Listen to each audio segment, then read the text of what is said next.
3 મુઠ્ઠી તાંદુલ મેં જમાડ્યા છે, હું આપીને આવું છું, આટલામાં હું ખુશ થયો. અને તું તો કુબેરનો વૈભવ આપીને એક વાર બોલ્યોય નહીં કે મેં આપ્યું છે. સુદામા ચરિત્રની આ દિવ્ય ગાથા છે. સખ્યમ મધુરમ, પ્રભુનું સાખ્ય કેવું મધુર છે. આગળ અન્ય કથાઓની વર્ણન આવ્યું. સૂર્યગ્રહણની કથા આવી છે. સૂર્યગ્રહણ લાગવાનું છે ને બધા જ કુરુક્ષેત્રમાં ભેગા થયા છે. આજે પણ જ્યારે કુરુક્ષેત્રમાં જ્યારે ગ્રહણ લાગે ત્યારે ત્યાં બ્રહ્મ સરોવર છે અને કરોડો લોકો સ્નાન કરવા આવતા હોય છે. અહીંયાથી દ્વારિકાથી ઠાકોરજી, અષ્ટપટરાણી, વસુદેવ, દેવકી બધાને લઈ અને કુરુક્ષેત્ર ગયા છે. અને ત્યાંથી નંદ બાબા, યશોદાજી, વ્રજભક્તો, ગોપીઓ આ બધા પણ સ્નાન કરવા આવ્યા છે. પુનઃ પ્રભુનું વ્રજભક્તો સાથે મિલન અહીંયા કુરુક્ષેત્રમાં થયું છે. સમાચાર મળ્યા, અનેક પ્રકારથી એ કથાઓ ગવાય, ભગવદીઓએ પણ અનેક પ્રકારથી ગાઈ છે. સમાચાર મળ્યા કે પ્રભુ પધાર્યા છે. પ્રભુને સમાચાર મળ્યા વ્રજભક્તો આવ્યા છે. 8 પટરાણીઓની આજ્ઞા લઈને આવ્યા છે વ્રજભક્તોને મળવા માટે. નંદ બાબાને મળ્યા, યશોદાજીને ભેટ્યા, હૃદય ભરાયા છે. એટલામાં તો સખાઓ દોડતા આવી ગયા. અરે કૃષ્ણ, તું કેટલા વર્ષે આપણે મળ્યા, નાનપણમાં કેવી કેવી લીલાઓ કરતા, કેવો આનંદો કરતા, નાનપણની વાતોને વાગોળી રહ્યા છે. પ્રભુ બધાને મળે છે, પણ પ્રભુની આંખો કોઈને શોધી રહી છે. સખાઓને મળતા જાય પણ આંખો કોઈને ગોતે. એટલામાં ગોપીજનો આવ્યા. અરે પ્રભુ દગો દઈને જતા રહ્યા. અરે કેટલા આપને તો ગોત્યા, કેટલી પ્રતીક્ષાઓ આપની કરી, અનેક પ્રકારની અલકમલકની વાતો ગોપીજનો કરે. અમે જળ ભરવા જતી ને આપ કેવા માટલા તોડી દેતા, અમે વેચવા જતી દહીં દૂધ ને આપ દાણ માંગતા, કેવા અમારા ચીર ખેંચ્યા હતા. નાનપણની અનેક પ્રકારની વાતો એક એક ગોપી આવી આવીને વાતો કરે. પ્રભુ બધાને મળે, હસે, બોલે, પણ પ્રભુની આંખો કોઈને શોધી રહી છે. ન રહેવાયું. ત્યારે ગોપીઓને પૂછ્યું, રાધા ક્યાં છે? ત્યારે કહું, એ પીઠ દઈને વૃક્ષની નીચે બેઠી એ રાધા છે. ધીમે પગલે પ્રભુ નિકટ જઈ રહ્યા છે. અને પ્રભુના ચરણની ચાપ સાંભળી રોમાંચ થઈ ગયો અને ઊભા થઈ ગયા રાધાજી. પણ ઊંધા ને ઊંધા સીધા થતા નથી. નક્કી કર્યું છે નથી જોવું એનું મુખ. દગો દઈને ગયો છે. નિકટ આવી પ્રભુના ચરણની ચાપ, હૈયું ભરાવાની તૈયારી છે. અને પ્રભુએ જ્યાં હાથ મૂક્યો, પોક મૂકીને રાધાજી રડી પડે. પ્રભુ, કયો અપરાધ અમે કર્યો હતો, આમ મને એકલી મૂકીને જતા રહ્યા? પ્રભુ કહે, અપરાધ તમારો નહીં. જ્યારે ગામમાં કોઈનું કરજ બહુ ચઢી જાય અને ઉધાર ચૂકવી ન શકતો હોય, ત્યારે માણસ ગામ છોડીને ભાગી જાય છે. એ મને પણ ડર લાગ્યો, ક્યાંક તમે જો પ્રેમનો બદલો માંગો ને તો મારે પાછો અવતાર લઈને આવવું પડે. આ જન્મમાં ચૂકવી શકું એમ નથી, અને એટલા માટે ડરીને હું ભાગી ગયો. અનેક પ્રકારની ચર્ચાઓ છે. અને અહીંયા 8 પટરાણીઓને સમાચાર મળ્યા છે કે રાધાજી આવ્યા છે. આજ સુધી ભરે અમારી નિકટ પ્રભુ સૂતા હોય, પણ રૂવાડા રૂવાડેથી તો રાધા રાધા રાધા એ જ ધ્વનિ 24 કલાક નીકળે છે કૃષ્ણમાંથી. અમારે જોવા છે રાધાજી. સંદેશો મોકલાવ્યો રાધાજીને, અમારે 8 પટરાણીઓ મળવા માંગે છે. 8 પટરાણીઓ સિંહાસનમાં ગોઠવાયા અને રાધાજીએ જ્યાં પ્રવેશ કર્યો છાવણીમાં, અને રાધાજીનું રૂપ જોઈ 8 ઊભી થઈ ગઈ. અરે પ્રભુએ વર્ણન તો ખૂબ કર્યું હતું, પણ સ્વરૂપ જોયા પછી લાગે કે એમણે તો કાંઈ કહ્યું જ નથી. એવું સુંદર સ્વરૂપ રાધાજી. સ્વાગત કર્યું છે, બિરાજમાન કર્યા, દૂધ મંગાવ્યું, દૂધપાન કરાવ્યા, અને અનેક વાતો અને પ્રસંગો કહ્યા છે. રાત્રિના સમયે પ્રભુ સૂતા છે. રૂક્ષ્મણીજી ચરણ દબાવે છે. પ્રભુના ચરણના તળિયામાં જ્યાં હાથ અડ્યો અને પ્રભુ બૂમ પાડીને ઊભા થઈ ગયા. શું થયું પ્રભુ? જ્યાં ચરણમાં જોયું તો ફોલ્લા પડ્યા છે. પ્રભુ, શેનાથી આ શ્રમ પડ્યો? આવા ફોલ્લા ક્યાંથી? કાંઈ નહીં, આપને નહીં ખબર પડે. આગ્રહ કર્યો, ના કહેવું જ પડશે. ત્યારે કહ્યું કે જ્યારે રાધાજી મળવા આવ્યા ને ત્યારે આપ લોકોએ દૂધ તો મંગાવ્યું, પણ દાસી ઉતાવળી ઉતાવળી ગરમ ગરમ દૂધ લઈને આવી ગઈ અને રાધાજીને આપી દીધું. આપ બધા હતા એટલે રાધાજીને સંકોચ લાગ્યો અને ગરમ દૂધ પી ગયા.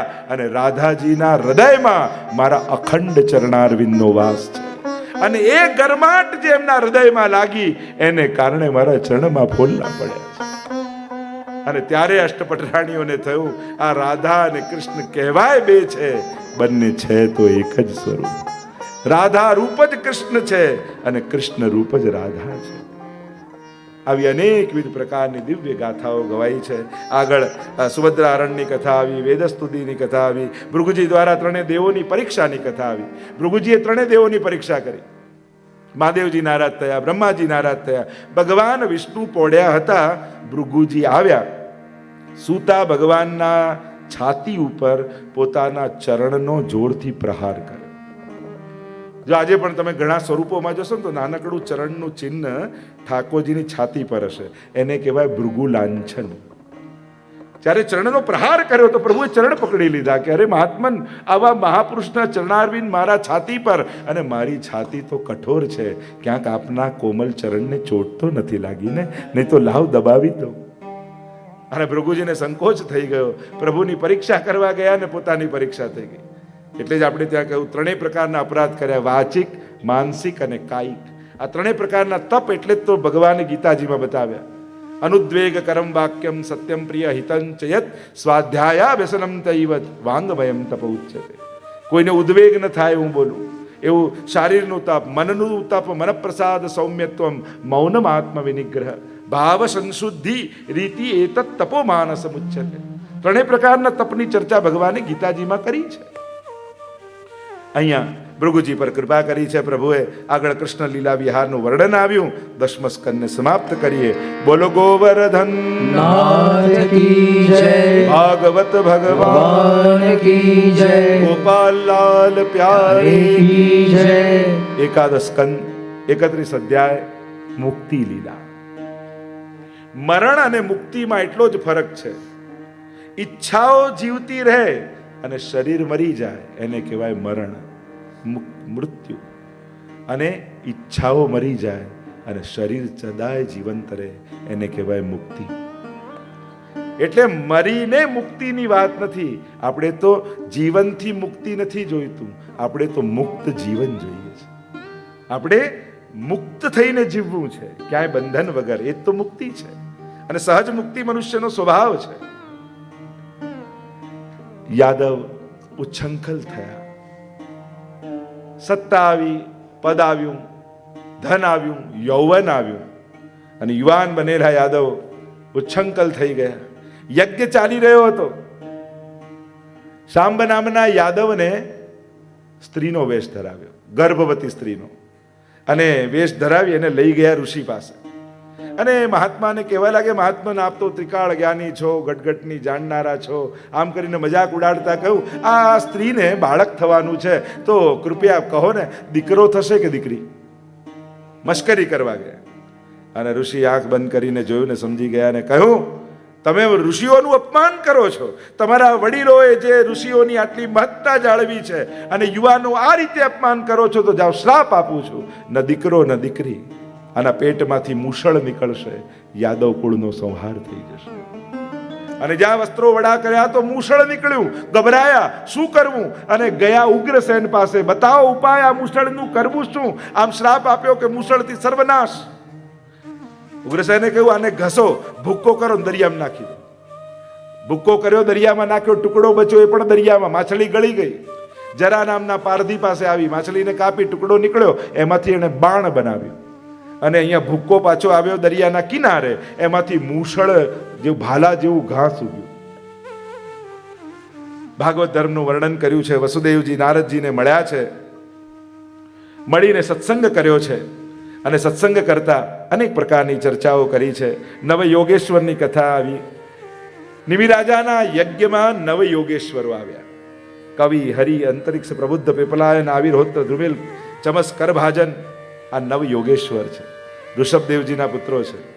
અને નિમિ રાજાના યજ્ઞમાં જ્યાં મહાત્માઓને આવતા જોયા, રાજા એટલા પ્રસન્ન થઈ ગયા, માનો ઠાકોરજી સાક્ષાત તમારા યજ્ઞમાં આવી ગયા. આપણા કોઈ સારા પ્રસંગે મહાપુરુષો આશીર્વાદ આપવા પધારે તો એમ માનવું ભગવાને આશીર્વાદ મોકલ્યા છે. વંદન કરી અને કહ્યું દુર્લભો માનુષો દેહો દેહિનામ ક્ષણભંગુરઃ તત્રાપી દુર્લભમ મન્યે વૈકુંઠ પ્રિય દર્શનમ. આ માનવ દેહ દુર્લભ છે. 3 વસ્તુ દુર્લભ કહીને, માનવ દેહ, મુક્તિની ઈચ્છા, મહાપુરુષના સંગ. તો કહ્યું માનવ દેહ દુર્લભ છે, પણ પાછું કેવું છે? દેહી નામ ક્ષણભંગુર. ક્ષણભંગુર છે. ક્યારે આ સમાપ્ત થઈ જાય કંઈ કહી શકાતું નથી. પણ જ્યારે કોઈ મહાપુરુષના દર્શન થઈ જાય ત્યારે ખાતરી મળી જાય છે કે અમને કર્ણધાર મળી ગયો છે. અમારો ગુરુ આ દેહરૂપી નૌકાને ભવપાર લઈ જશે, એવો વિશ્વાસ અમને બેસી જાય છે. સુંદર સત્સંગ કર્યો. આ નવ યોગેશ્વરે બહુ સુંદર ઉપદેશ આપ્યા છે. ઉપદેશ આપતા કવિ નામના યોગેશ્વરે બહુ સુંદર વાત કરી, અને વાત કરતા કહ્યું, કાયેન વાચા મનસેન્દ્રિયૈર્વા. જો તમને કેટલા બધા શ્લોકો આવડતા હોય છે, પણ ખબર નથી હોતી કે આ શ્લોક ક્યાંનો છે. તમને એકાદશ સ્કંદનો 9 યોગેશ્વરનો શ્લોક આવડે, બોલો. હું કહેત કે આ શ્લોક બોલો તો ખબર પડે, હવે બોલ્યા તો કેવો ખ્યાલ આવે. એમ તમને ઘણું બધું આવડે છે, ખાલી એક એવી માન્યતા ઘૂસી ગઈ છે કે અમને કાંઈ ખબર નથી. લોકોની કલ્પના. બાકી હમણાં રામાયણના બધા ક્વેશ્ચન પૂછું તો બધા તમને આવડે. હમણાં મહાભારતનું બધું પૂછું તો બધું તમને આવડે. ભાગવતનું તમને ઘણું બધું પૂછું તો ઘણું બધું આવડે. પણ આપણને બધાને શું એક એવી ભ્રમણા ઘૂસી ગઈ છે કે અમને કાંઈ ખબર નથી. તમને ઘણું બધું ખબર છે, પણ ખાલી તકલીફ શું છે? જ્યારે યાદ આવવું જોઈએ ત્યારે યાદ નથી આવતું, બસ. બાકી બધી ખબર હોય છે આપણને. ગુસ્સો આવે ત્યારે શું કરવું જોઈએ હમણાં બધાને ખબર. બધા કેટલી સલાહ આપી, પણ આવે ત્યારે યાદ આવે છે તો પાછા ના પાડે છે. હવે યાદ રાખજો. તમારામાં હિંમત હોય ને તો મારી કથા ભૂલીને બતાવજો. તમારો પીછો કરશે મારી કથા. અને જ્યારે જ્યારે એવા સંજોગો આવશે ને ત્યારે કથા યાદ આવશે જ. ના, જે આમ કહ્યું છે આમ નથી કરવાનું, આમ કરવાનું છે. એટલે લોકો એમ કે યાદ ન રહે, યાદ ના રહે. આ ધૂળ નથી, આ તો રસ છે. ગમે તેટલું ખંખેરો, કોરા નહીં થવા દો. આ કથા તો ભીંજાયેલી જ રાખશે તમને. કહ્યું જે કાંઈ પણ કરીએ એ સર્વ સમર્પણ કરીએ. અબ સૌંપ दिया इस जीवन का सब भार तुम्हारे हाथों में है. जीत तुम्हारे हाथों में और हार तुम्हारे हाथों. ક્યાં સુધી મૂંઝવણ છે અર્જુનને? હું લડવાનો છું, હું હારવાનો છું, હું જીતવાનો છું, હું મારવાનો છું. તકલીફ હુંની જ છે. અને ભગવાને 18 અધ્યાયમાં સંભળાવીને શું કર્યું? હું કાઢના. એટલે છેલ્લે શું કહ્યું? નષ્ટો મોહ સ્મૃતિર્લબ્ધા ત્વત્ પ્રસાદાન મયાચ્યુત સ્થિતોસ્મિ ગત સંદેહ. અને હું કરીશ, આ કરીશ, આ કરીશ. શું બોલ્યા? કરીશ્યે વચનમ તવ. હવે આપ જેમ કહેશો એમ કરીશ. हो जो जग में रहूं तो ऐसे रहूं, जो जग में रहूं तो ऐसे रहूं, जो जल में कमल का फूल रहे. मेरे सब गुण दोष समर्पित हो श्रीनाथ तुम्हारे हाथों में. अब सौंप दिया इस जीवन का सब भार तुम्हारे સર્વ સમર્પણ સમજાવ્યું. આ બ્રહ્મ સંબંધ શું છે? આત્મા છે. આત્મા તુલસી દલ લઈ આજ તો બોલીએ છે. જે કાંઈ મારું માની બેઠો હતો એ આત્મા સહિત આપના ચરણોમાં સમર્પિત કરું છું. અને ધરી દેવું એ જ ભારથી વિમુક્તિ છે. અમુક મુક્તિ એ બંધન છે અને અમુક બંધન એ મુક્તિ છે. જેમ કોઈ નાનકડું બાળક હોય અને માં એને ખોળામાં પકડી રાખે ત્યારે બંધન લાગે કે મુક્તિ જેવું લાગે? એ બંધન એને કેટલું હુંફાળું લાગે. એને એમ લાગે માની ગોદમાં છું ને, કોઈ ચિંતા નહીં, પણ માં મૂકી દે, જા તારી રીતે આવ. તો એ મુક્તિ પણ કેવી બંધન જેવી થઈ ગઈ. એમ ક્યાંક બંધાવું એ જ તો સુરક્ષા છે. ઠાકોરજીના ચરણોમાં બધું જ ધરી બોલી દો, હે કૃષ્ણ હું તારો છું આજ. બસ બધા જ બંધનોમાંથી મુક્ત. પછી બધી જ જવાબદારી એની. હવે ઠાકોરજી કહેશે હું બેઠો છું ને, હું છું ને, તારે ક્યાં ચિંતા છે. બધા જ કાર્યો સરળ થઈ ગયા. અનેક હરિનામના યોગેશ્વરે ભક્તોની ચર્ચા કરી છે. એમ સુંદર રીતે નવ યોગેશ્વરે ઉપદેશ આપ્યા અને નવ યોગેશ્વરના સંગથી નિમિ રાજાનો ઉદ્ધાર થઈ ગયો. આ નિમિ રાજાના નામ પરથી જ નિમિષ શબ્દ આવ્યો. એની પણ ચર્ચા કે પાપડમાં બેસતે ને આખી બહુ સુંદર કથા છે. ઉદ્ધાર થયો. આગળ પ્રભુ સ્વધામ પધારવાની તૈયારી કરી રહ્યા છે. પ્રભાસ ક્ષેત્રમાં આવ્યા, બધાને મોકલી દીધા છે. ઉદ્ધવજી ચર્ચા થઈ છે, અદ્ભુત ચર્ચા છે. એ પણ એક પ્રકારની ઉદ્ધવ ગીતા કહેવાય છે. જેમ અર્જુન ગીતા ને બી ઉદ્ધવ ગીતા. બહુ જ્ઞાનપરક ચર્ચા છે. આ મુક્તિ લીલા છે ને, એકાદશ સ્કંદ. મુક્તિ એ મસ્તક ભગવાનનું, ને મસ્તકમાં જ્ઞાન છે ને. જો એટલે તો આપણે કંઠી પહેરીએ છીએ. કંઠી કેમ પહેરીએ? ગળામાં જ કેમ? કેમ હાથમાં નહીં, માથે નહીં, પગમાં નહીં? કારણ કે આપણું શરીર બે ભાગમાં વહેંચાયેલું છે, મસ્તક અને ધડ. મસ્તકમાં જ્ઞાન છે અને ધડમાં કર્મ છે. અને જ્ઞાન અને કર્મને જોડે છે ભક્તિરૂપ કંઠ. અને એટલા માટે આ તુલસીની માળા કંઠમાં પહેરીએ છે, કારણ કે આપણું મસ્તક એટલે કે જ્ઞાન પણ ભક્તિમય રહે અને કર્મ પણ ભક્તિમય રહે. અને એટલે જ કંઠ તો મસ્તકમાં બાંધી લેતા હો, હાથમાં બાંધી લેતા હો, તો આ કંઠ ભક્તિ રૂપ છે. અને એટલે ગળામાં તુલસી પહેરી જ્ઞાન અને કર્મ બંનેને ભક્તિમય બનાવીએ છે. અહીંયા ભગવાન પ્રભાસ ક્ષેત્રમાં છે. ઉદ્ધવજી સાથે સંવાદ થઈ રહ્યો છે. 24 ગુરુ દત્તાત્રેયના, એની ચર્ચા આવી. 24 ગુરુ, જ્યાં ગુણ દેખાયા એને ગુરુ કર્યા. ગુરુમાં આવા ગુણ હોવા જોઈએ, આવા હોવા જોઈએ, આવા જોઈએ, એની તો વાત પછી છે. પણ આવા ગુણો જેના સંગથી તમારામાં પ્રગટ થવા લાગે તો માનજો એ સદગુરુ જ છે. કારણ કે એના સંગથી, કારણ કે બહુ જ મોટી કૃપા એ છે. સદગુરુની કૃપા શું છે કે જેની કૃપાથી તમારા જીવનમાં ભક્તિ પ્રગટી હોય ને, એનો ઉપકાર ક્યારેય ભૂલતા નહીં. જીવનમાં વસ્તુઓ આપનારનું ભૂલી જશો તો ચાલશે, પણ જેની કૃપા થકી ઠાકોરજીમાં પ્રેમ પ્રગટ્યો હોય એ સૌથી મોટો ઉપકારી છે આપણા જીવનમાં. કારણ કે એનો એટલો મોટો ઉપકાર છે. એણે એવી વસ્તુ આપણને આપી છે જેણે જન્મ મરણના ચક્કરથી આપણને મુક્ત કરી દીધા છે. એ સૌથી અદેય દાન દક્ષશ્ચ મહોદાર ચરિત્રવાન. એટલે સર્વોત્તમ સૂત્રમાં મહાપ્રભુજીને અદેય દાનના દાતા કહ્યા છે. કારણ કે એણે ઠાકોરજી આપણને આપ્યા છે. જેની કૃપા થકી પ્રભુમાં પ્રીતિ પ્રગટે એ સૌથી મોટો જીવનનો ઉપકારી છે.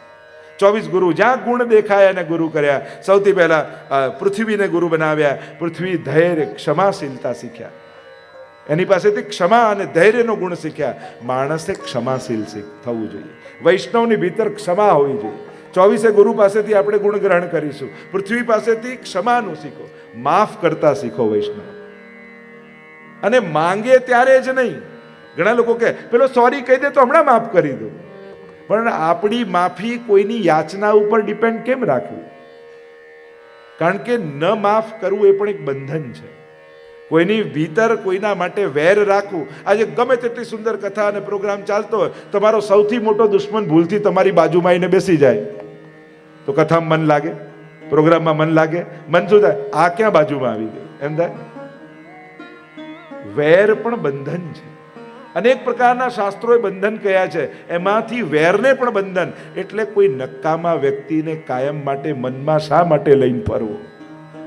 જેણે આપણું બગાડ્યું છે એને યાદ કરવાનું. એ જ સમયે એને કહી દો જા તને માફ કર્યો. નહીં તો ઘણી વાર જૂની જૂની ઘટનાઓને લઈને ઘણા લોકો લઈને બેઠા છે. છોડો. કારણ કે નાવને ગમે તેટલા હલેસા મારશો પણ ખીટીમાંથી નહીં કાઢો ને તો ત્યાં ને ત્યાં જ નાવ રહેશે. ઘણી વાર દુર્ઘટનાઓની ખીટીમાંથી નાવને કાઢવી બહુ જરૂરી હોય છે. નહીં તો જીવનની યાત્રા અટકી જાય. અને જીવન તો અલ્પ છે, હમણાં જતું રહેશે. ભાગવતની આગળ તમે બેઠા છો, અહીંયા જેટલા લોકો તમે બેઠા છો, બે વસ્તુ યાદ કરો. એક, પહેલું, આજ સુધી તમારું કોઈએ કાંઈ પણ બગાડ્યું હોય યા તમારી જોડે કાંઈ પણ એવું ઘટ્યું હોય, આજે ભાગવતજીની આગળ ઊભા રહી યા બેઠા બેઠા મનથી સંકલ્પ કરો, તમારા બગાડનારને આજે દિલથી જા તને માફ કરું છું, એને ક્ષમા આપી દો. આજે બધું જ છોડી દો, એ ઘટનાઓને છોડી દો. કાલે જે ઘટાડ્યું છે, જા એ ઘટનાને હું ધરી દઉં છું અહીંયા. જા મારું બગાડનારને આ ક્ષણે હું માફી આપું છું, દિલથી માફ કરો. અને બીજી વાત, આજ સુધી તમે કોઈને કાંઈ મદદ કરી હોય, તમે ઉપકાર કર્યા હોય, એ પણ આજે ધરી દો. કારણ કે જૂના સત્કર્મોને યાદ રાખશો તો નવા નહીં બાંધી શકો. જૂના પુણ્યોને બહુ વાગોળતા રહે. એકવાર તો મદદ કરી, પાછી શેની કરવાની? એકવાર તો આ જમાડી, પાછું શેનું જમાડવાનું? એકવાર તો આમ કર્યું, પાછું શેનું કરવાનું? જૂના સત્કર્મો નવા બાંધવા નથી દેતા. તો આજે જૂના પુણ્યો પણ અહીંયા મૂકી દો અને નવેસરથી જીવનની શરૂઆત કરો. એટલા હળવા થઈ જશો. આ જૂનું બધું બહુ ભાર રૂપ હોય છે, મૂકી દઈએ છે ને તો હળવા થઈ જવાય છે.